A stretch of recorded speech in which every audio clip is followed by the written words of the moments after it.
Hey, do you have an idea for a podcast but don't know where to start? Or do you have an already existing podcast that you want to take to the next level? Well, check out WeKnowPodcasting.com. From concept development to theme music to editing to logos, WeKnowPodcasting.com is a one-stop shop for all things pod. Don't hesitate to hit us up. We're very nice. Hello, and welcome to the End in Mind podcast. I'm your host, Caitlin, the owner of Meraki Media Management.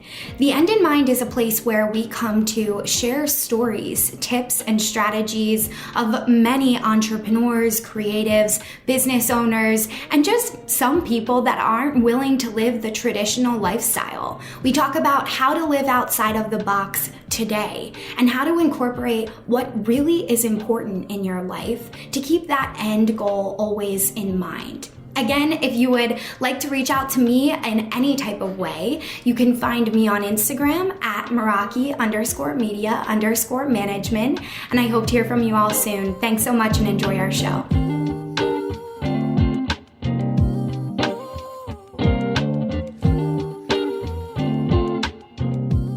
Hey everybody, welcome back to the End in Mind. Super stoked to be here with you guys today. I have an awesome guest who I've actually worked with on a personal level, so I'm really excited to have her on today. This is Aoife. She is here with us from Bali, so thank you so much for hanging on with me. I know it's early over there. Thank you for being here. Do you want to tell our listeners a little bit about yourself just so they can get an idea of what today's topic might be about? Yeah, oh my God, so excited to be here, to be hanging with you. So my name is Aoife and I'm Irish and I'm living in Bali. It is super early. So my story that I share is healing success story. And when I was growing up and I had lots of different illnesses, I had pyrexia of unknown origin, which is when your body goes into really high fever for no reason. I had low immune. I had chronic pain. I was later in life diagnosed with fibromyalgia, and there was no healing success stories for me to give me hope or give me a roadmap to recovery. So I was chasing my tail for 30 years or more looking for answers, and I just did not give up. No matter how many times I was told I was a mystery, I was too complicated and too difficult and too whatever, and there was no answers, and I just needed to suck it up and get on with it. And people live with pain and we don't know what's wrong with you, all kinds of things, and I just did not give up. So now I have a healing success story and many, many tools to share with others. So that's my jam. Awesome. I'm so excited because we had such a great chat when we first connected, and we really just started talking about perfectionism, which I feel like we can go kind of start there just so our listeners can start to understand how to identify their own patterns, and I feel like perfectionism is one of those first pinpoints where you can really start to catch yourself, especially as a business owner, and think about what am I doing? How is this affecting me? And I love how you said that you didn't stop. I think in today's society, it's very easy to just trust the experts, and maybe confide to the pain, or that the pain's tied to us as an identity. And that can get really a lot worse, I think, as we get older and as we age. It's falling to the side, you're just kind of accepting. And I'm a firm believer that we don't have to live in pain, there's a reason and a way to heal most things on this planet. And I love that you take that approach to life as well. So tell me a little bit about when you were first kind of going down this journey and how you went from Ireland to moving to Bali. I mean, I just love that story. And I feel like so many people could relate to that, especially from a perfectionist point of view. Absolutely terrifying. I would love so much to share. So firstly, perfectionism is so interesting to me because I was a rusher. I rushed things, and I had friends who I called perfectionists. and they were super meticulous, and they didn't rush anything to the point that they kind of never finished anything. Whereas I would like get it done, finish, and I was kind of maybe a bit sloppy. So perfectionism was not something I identified with at all until I started to understand that the root of my body's dis-ease was really deeply connected to my mind and patterns that I was playing out. So how I identified that I was a perfectionist is the level of fear and panic that ran through my body when I perceived I had made a mistake.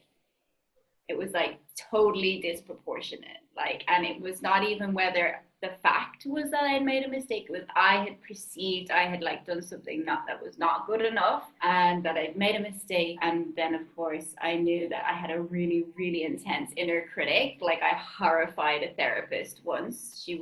I think she was traumatized. I think she needed therapy after she had like one session with me. Like, I was so hard on myself, but it's so normal. We don't know that these are patterns because like we're so used to them, right? Yeah, totally. That was the perfectionism. And I love how you said, like, I feel like I scared the shit out of my therapist. Like, there's moments where I can see her face and she's like, really? Like, that's how you talk to yourself? Like, Yeah. it's this terrible internal talk, which I know, like, all of our listeners can relate to, and I love how you take this approach of how it manifests physically in the body. And even like when you made that like literally moved into Bali, I'm sure there it's very much so like holistic, and they have this approach of like mind, body, spirit. And did that lend well to you kind of leaving Ireland and moving there? Did that have to do with it? No, actually, I never been to Bali. I had no clue what Bali was like. But I just felt this calling, and I do have this really strong determination despite the perfectionism and all the patterns that could potentially hold me back in life so much. Like, if I and defiance. So my mom would always say that when I was little, I was just so defiant. And so if I had have listened to all the experts, and I did listen. I showed up. I went to consultants and doctors endlessly for my life and alternative practitioners.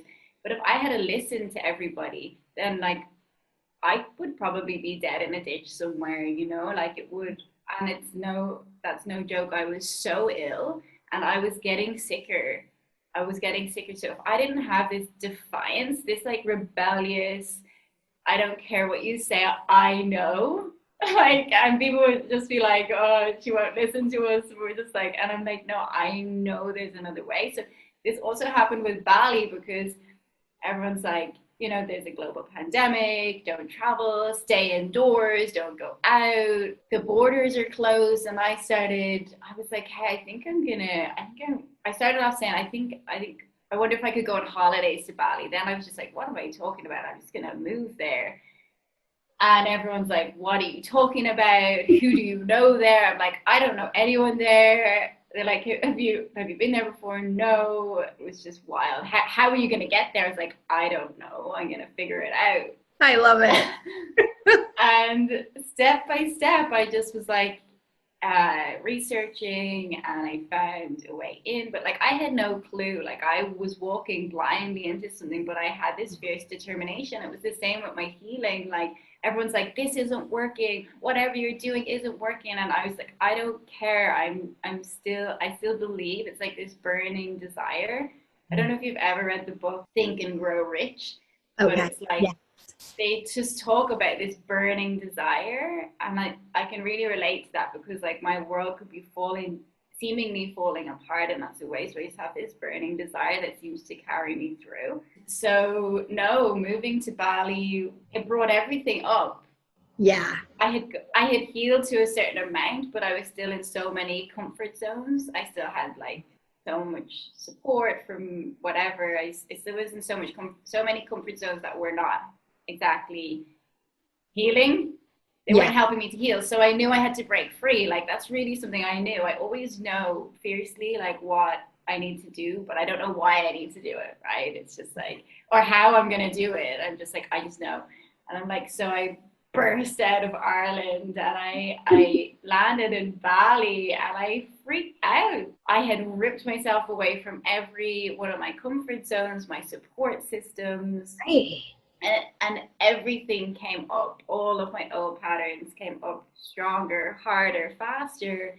And I was alone in a foreign country, didn't speak the language, don't know about the currency. So it all came up, and it's been a sink or swim, moment to moment journey. But the whole time, like one of my friends, I was calling her crying, and she's like, "Are you even like? Do you want to come home?" And I was like, "What? No, not at all." So I knew it was like, you just can't take me down. Yes, I love it. Like, and I feel like I relate to that so much, you know, like even despite all the shit that like life has thrown at us, you know, like you are still powering forward. And I just admire that, like hand over fist, especially the fact that you were willing to scare the living hell out of yourself and just go for it, you know, like I love that. And that's what I really feel like you did, that you moved and you started a business like all at once, you know, so you went all in. And I feel like that was totally how I felt like starting Meraki Media Management. It was like the scariest thing I could have ever done in my life. And I knew, like, ever since I was a junior in college, I knew I was not going to work for someone else. It was that intuitive feeling, like how you were like, I can be defiant. So when I was working for other people, it didn't always go so well, you know, like I had a lot of opinions that they didn't really want to hear. And that's what I feel like you and I relate on. It's like, no, we know what we should be doing. It's just a matter of finding those action steps, you know, like to get you there. It's totally true. And it is terrifying. And I remember when I was getting on the flights, waiting for the borders to reopen to get the flight here, and Bali closed, but Jakarta was still open. So I had to the flight changed. So I had to fly to Jakarta to quarantine and then get an internal flight. And my brother was like, whatever you do, just don't get on an internal flight. In Indonesia, they have the like highest rate of plane crashes. And I was just like, oh, I just found out I have to. And then it's like, you know, there's so many earthquakes here and volcanoes. And I was like, wow, I just really felt like metaphorically, it just like was everything. I'm just flying into this ring of fire, I felt. And it is like that with the business. It's just totally terrifying. Like you have no secure, like you don't know what's going to happen next, and you don't know how. You really like, and I know they talk about this in the manifesting world all the time. They're like, just let go of the how, because like you just don't know at the beginning how you're going to get a client, what it's going to look like, none of it. So it's terrifying. Yeah.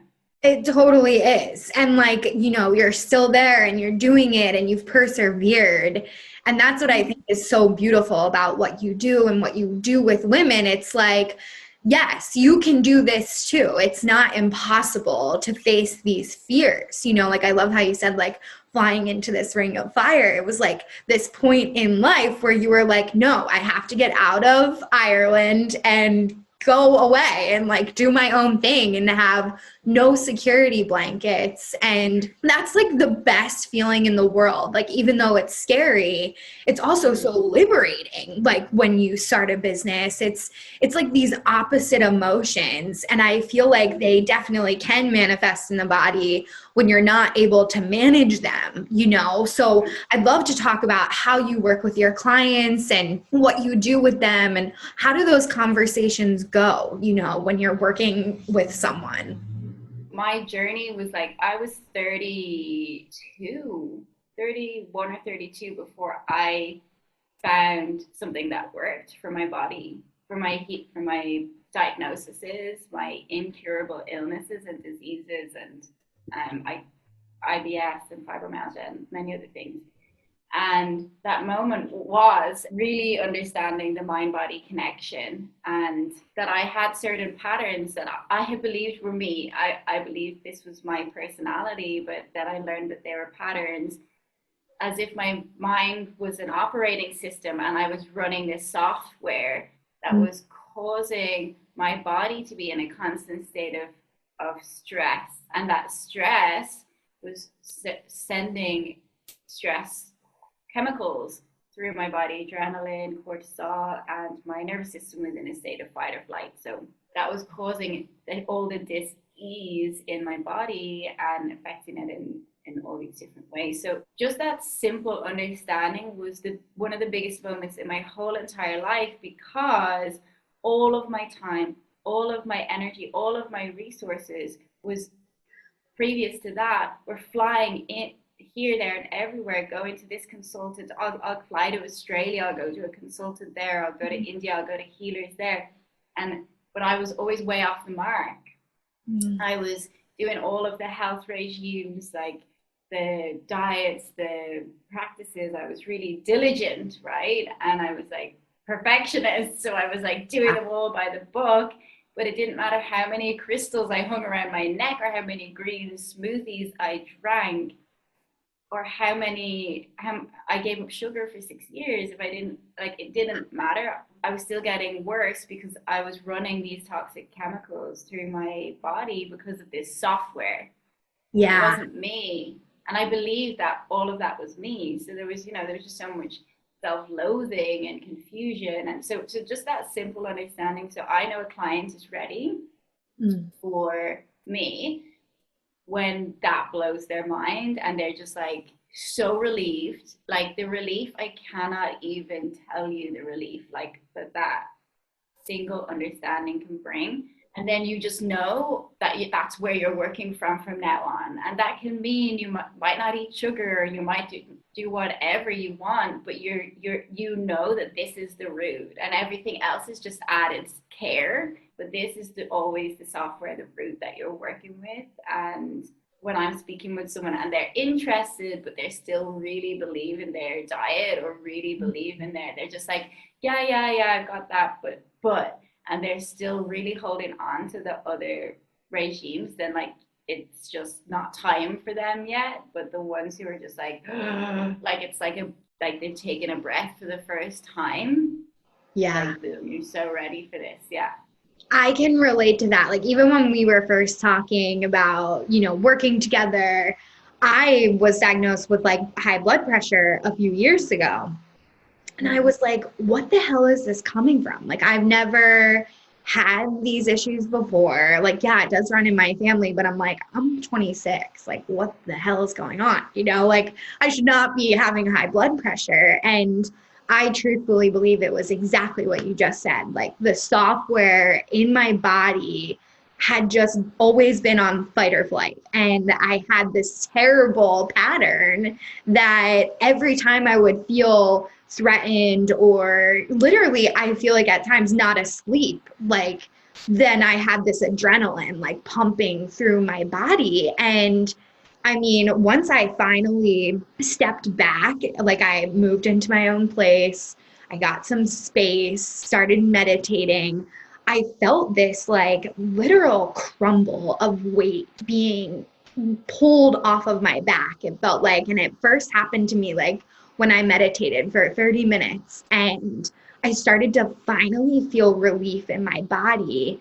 And then I started to look at like, how much wine was I drinking? Like all of these things that you think are just normal, like, oh, I'll just have a glass of red wine with dinner. Like, it's not a big deal. And then I realized how many glasses of red wine maybe added up over the past, pandemic. I was like, whoa, this is not working for me right now. And I have to be willing to like look at myself, because it's not always the easiest to do that, which I love that you and we can dive into that as well. Like, when you work with clients that aren't there, they're just not a good fit, because it's hard to look at your patterns. Like, I'm sure some of our listeners might even feel a little bit triggered by this episode, and that's okay. Like, if this topic isn't for you, no need to stay.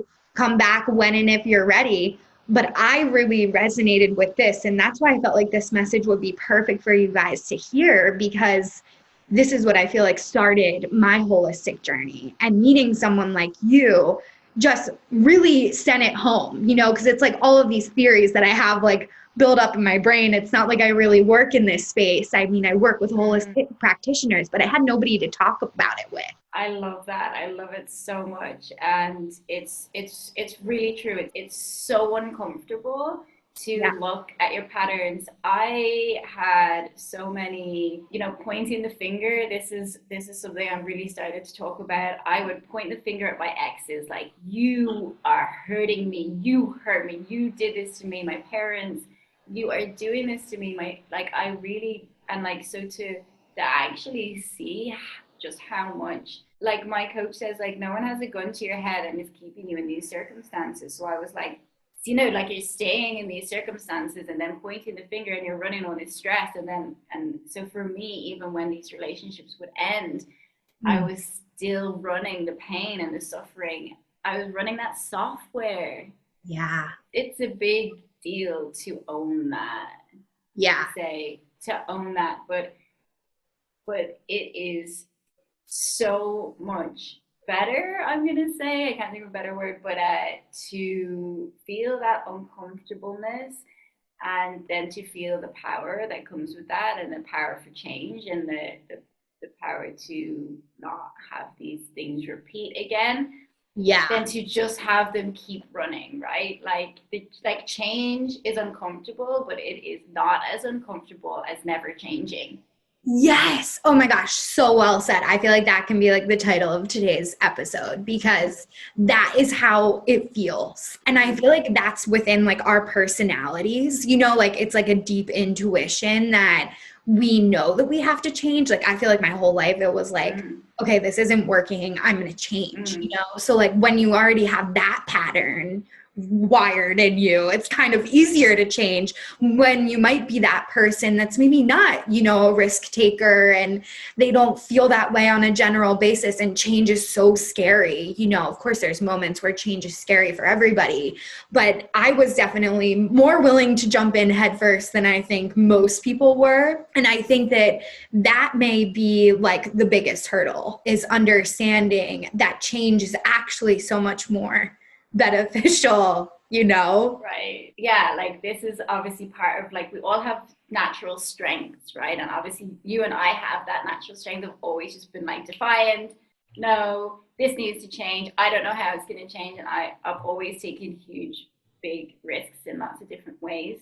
So yeah, for some people, they have other powerful strengths, but this might not be their strength. So yeah, so hopefully it's like really inspiring.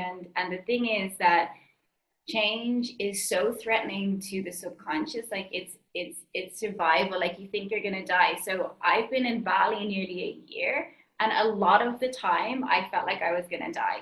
Yeah.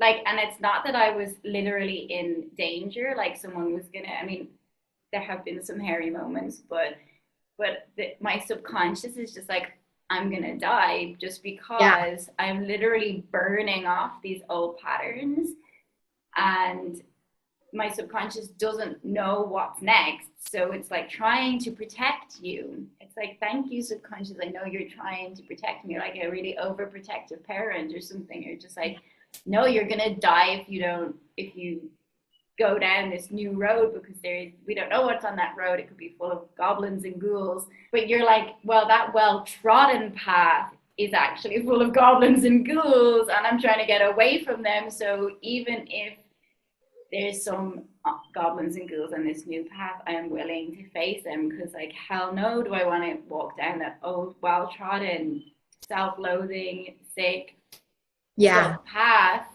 the rest of my life. And so like, it just feels so uncomfortable. All kinds of like symptoms have flared up for me, and all kinds of like, it's not like you're just healed and cured and nothing ever happens again. It's like, I know it's at the root of everything, so I know where to go, I know how to support myself. But yeah, it's like, change is real. It's real scary.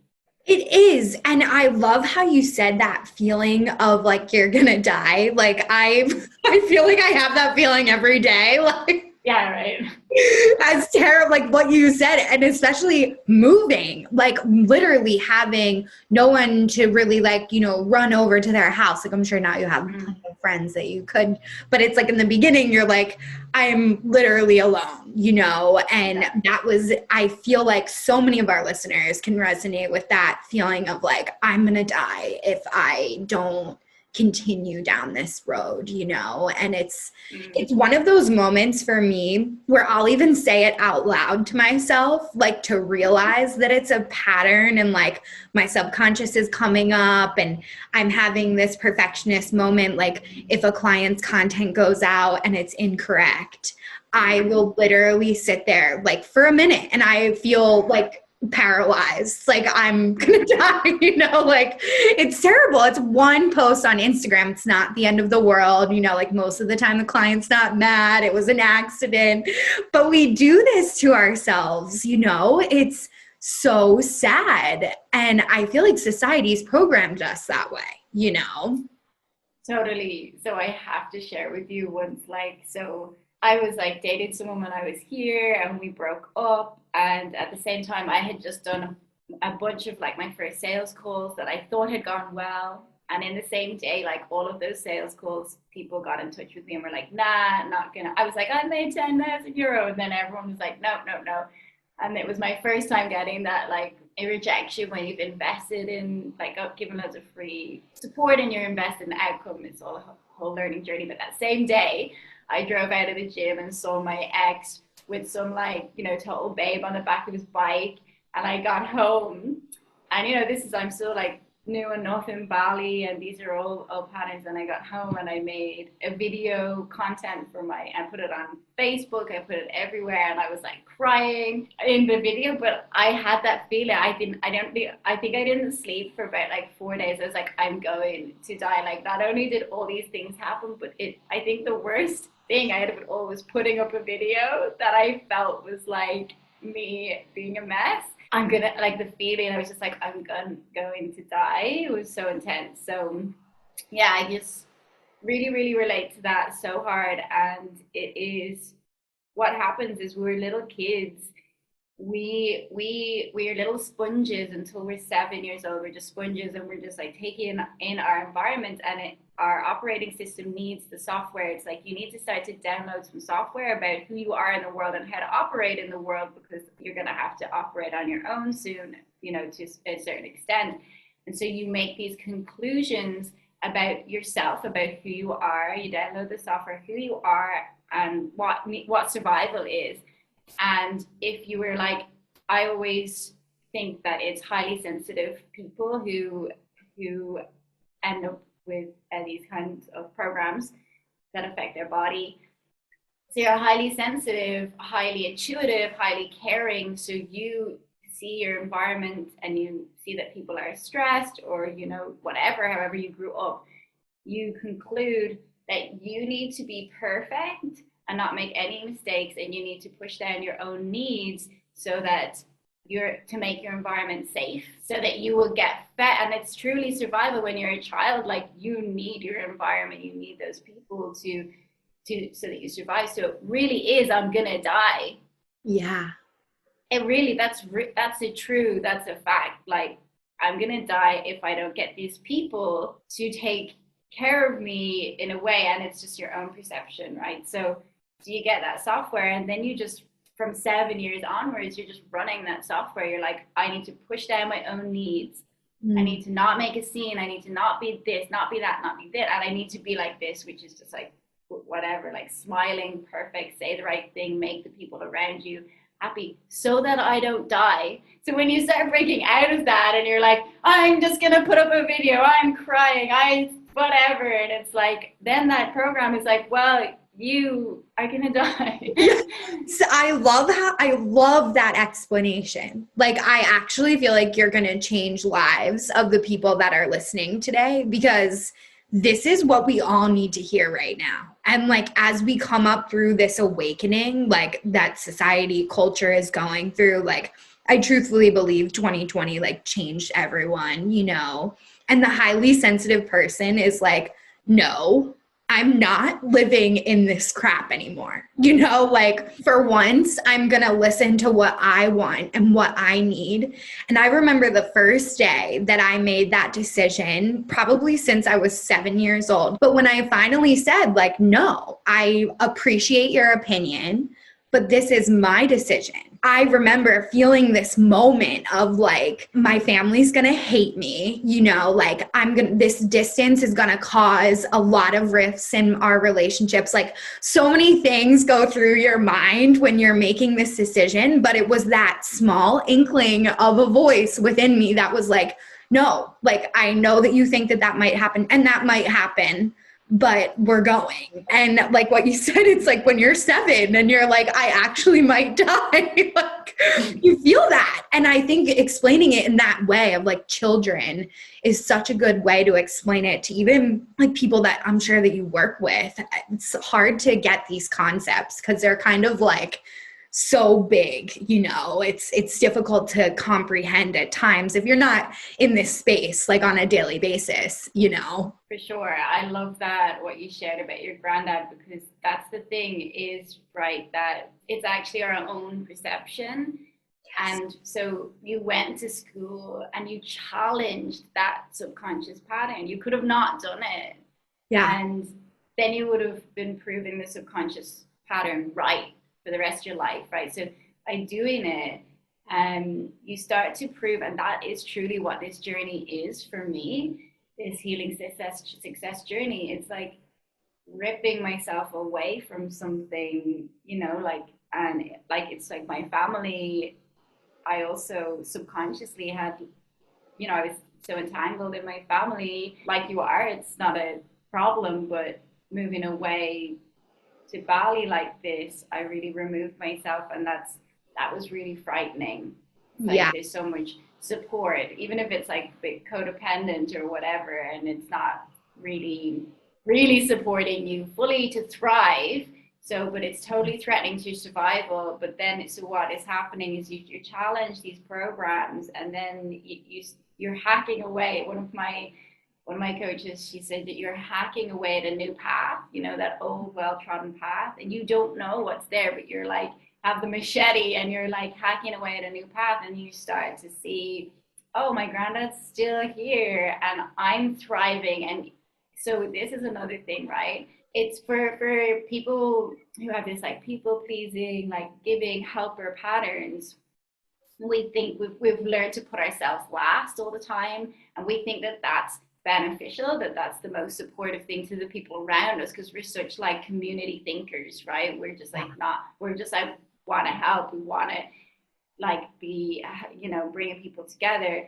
And so how wrong we were to put ourselves last and to suffer like that, because us thriving is actually the best thing for everyone. So like you lit up when you spoke about your granddad. You're like, actually he loved that I was doing well. He was so happy that I was happy.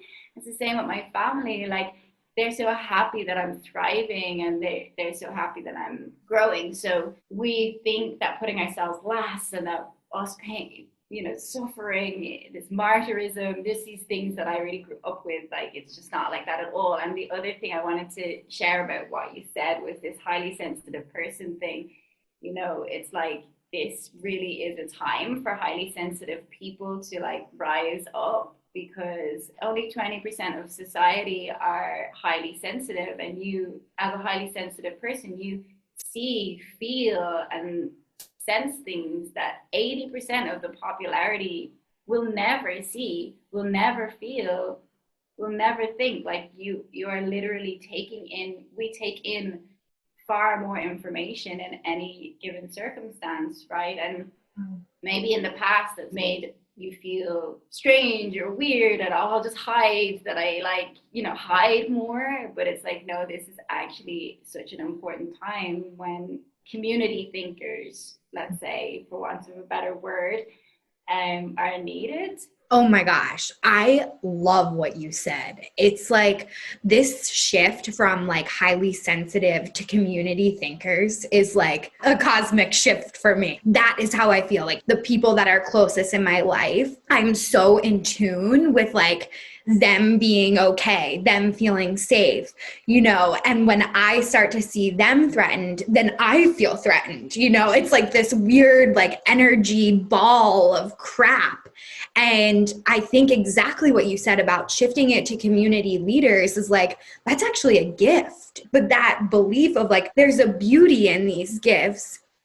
And if we can start to like change our mindset around it, like how you said it, 20%, like I had no clue. I'm thinking it's like 50% of people are highly sensitive. It makes so much more sense. Like all of my clients are highly sensitive. My boyfriend's highly sensitive. My mom's highly sensitive. Like most of the people in my life, and the more you start to become aware, it's like really a blessing that I can help people. Like I remember my stepdad used to say, Caitlin's so in tune with like what's going on in her environment. If someone's upset, they don't even have to say anything. Like I just go over and I stand near them, like I might not even say anything. I can just tell that they're not okay. It's like so weird, but it is a blessing. That's so beautiful. You reminded me of a puppy.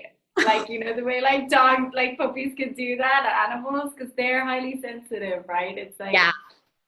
I also had things like that said to me growing up, like I would say weird things, like I saw the world in a different view. People would say like, and I also found like small talk or chit chat kind of like really unimportant to me. And then I thought I was dumb. That was a huge, big story for me. Thought I was really not smart. And I thought I had to overcompensate for that because the information in the world, I didn't retain that, like a lot of the news statistics that didn't matter to me. What mattered to me was the deep stuff and what was and so I just thought I was really stupid. I didn't thrive in school, and that made me really angry. And I hate more reason to hate myself. A whole big story.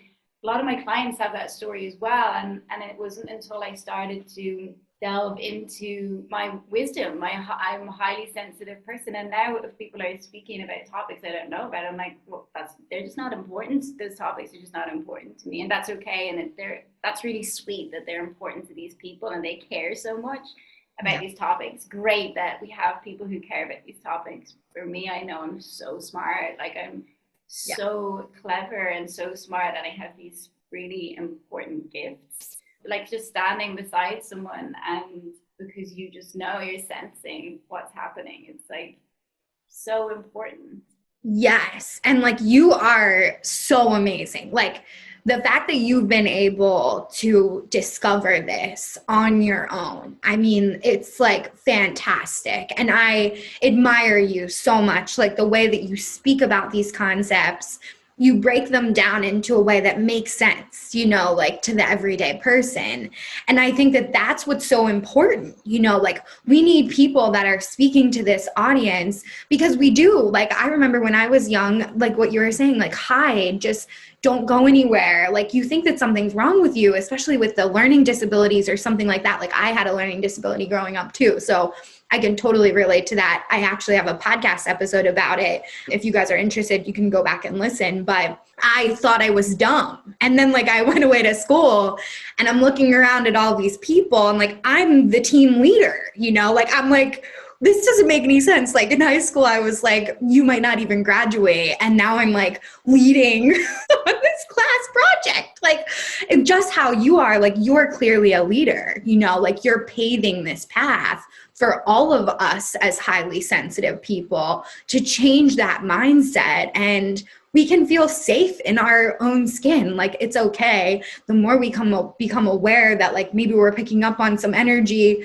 that might not benefit us in the long run, that's okay. Let yourself feel the emotion. Don't suppress it, and admire it, and move on. Like exactly how you said, like instead of getting frustrated when somebody else brings up a topic that might seem like annoying or irrelevant, it's like, oh, okay, I can appreciate that point of view, and then you kind of move on. It's like not getting stuck. I think that was what really caused me to have so much high blood pressure, all these other problems, like getting stuck in that story, exactly how you said of, I'm stupid, I'm dumb, like I don't know what I'm doing on a daily basis. Everybody else has a plan. And it's not always true at all. Totally. And what you said, like you even used the word safe. And when you grow up and you don't feel safe to be yourself, you put all this pressure, blood pressure, all this pressure on yourself to essentially be something else. When you're already a highly sensitive person, so you're already like taking in so much information, there's already a lot going on, just being you. And then you got this pressure to be something that you're not. And then you don't feel safe, like not feeling safe in your body, that stress, the level of stress, the level of fight or flight, you constantly feel like there's a bus about to crash into you. And what I say to some people is like, if there is a bus about to crash into you, you're not going to eat a sandwich and digest it perfectly at all. You're not even going to have an appetite, right? So when it comes to IBS and food intolerances, people are telling you you have IBS or whatever, and there's no explanation for it. It's like, no, dude, like you're just in a state of chronic stress. Like your digestion is not going to work if you constantly, all day, all night, you're not going to sleep. If all day and all night you have adrenaline pumping, you think like you're literally as if a bus is about to crash into you. So it's just about working backwards from those systems, and then your body knows what to do. Rest and digest. Your body wants to go there. Your body wants to heal. The one of my favorite quotes is, the reign of pain lays mainly in the brain. So all pain is created in the brain. If you stick your hand in the fire, the messages go to your brain, and your brain creates the pain. If you break your leg, the messages go to your brain creates the pain. If your brain is in stress, your brain is in fight or flight, there's going to be pain signals going off all over your body. So if you have unexplained pain, unexplained anything, then this is where you go. Yeah. Oh my gosh, that was so beautifully said. I feel like that's a perfect way for us like to segue into how people can get in touch with you, because, if you are struggling with a health issue or something that's going on, we're not saying that we may be able to heal it entirely, but maybe we can help, like I feel like that's the point of view too that you take, which I admire so much. It's like, maybe we can't fix it all, but maybe we can just make you feel a little better. And like, wouldn't that be amazing? And I had the worst IBS for years. Like, even when I look at old pictures of myself, I was like retaining so much like stress in my body, and it would like manifest in weight and like not being able to go to the bathroom, like TMI, but like so true. And what else I think is important, which I just quickly want to touch on before our listeners can hear how they can get in touch with you, is like, for me, it also comes down to this like ancestral healing. Like, I've seen my grandmom have IBS. I saw my mom have IBS. I see my aunt struggle with it. And it's like, if I can start to change that for the next generation that maybe will come, whatever that will look like, who knows, but maybe I can change that, like for our family in the long run.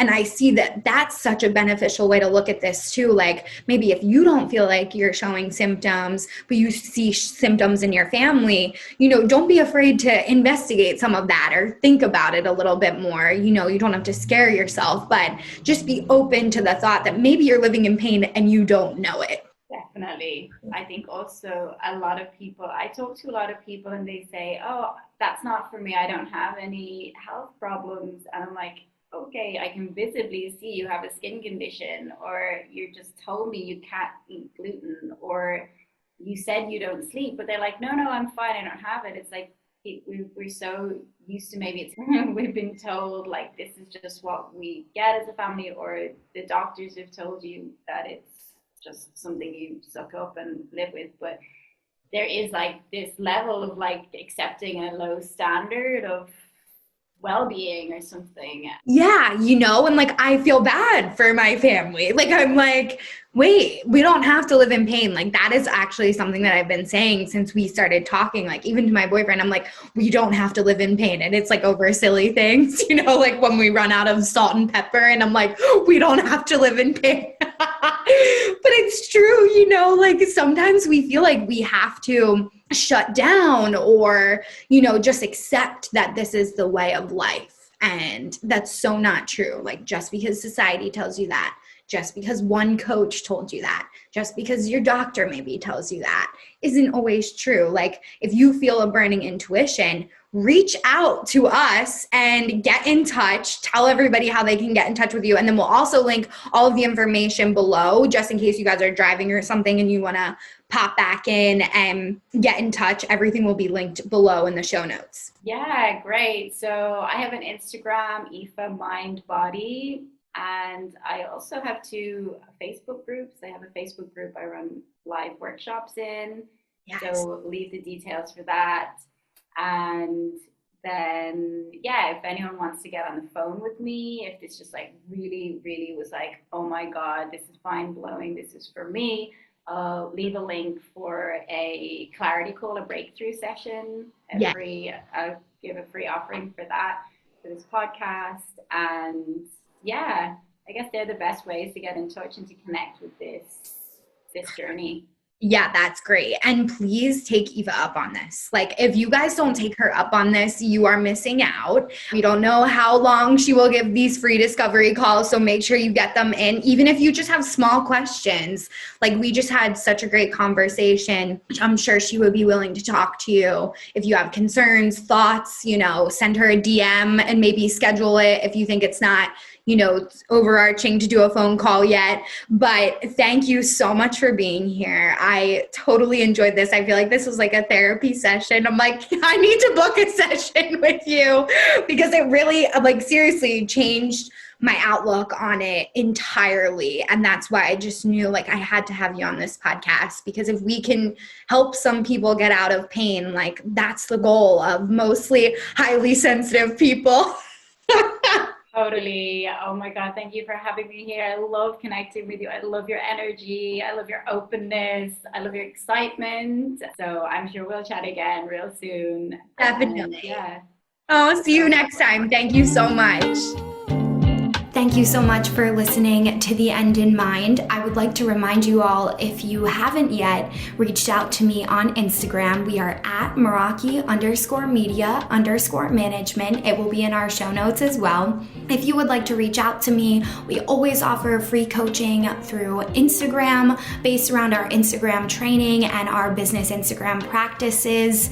If you need any type of support, please do not hesitate to reach out to me there. And we also offer several different types of consulting and training packages if you're looking for a little bit more in-depth tips. So thank you all for listening in, and of course, I want you all to keep the end in mind as you continue with your day and or work week. Have a great week, and I will see you all next time.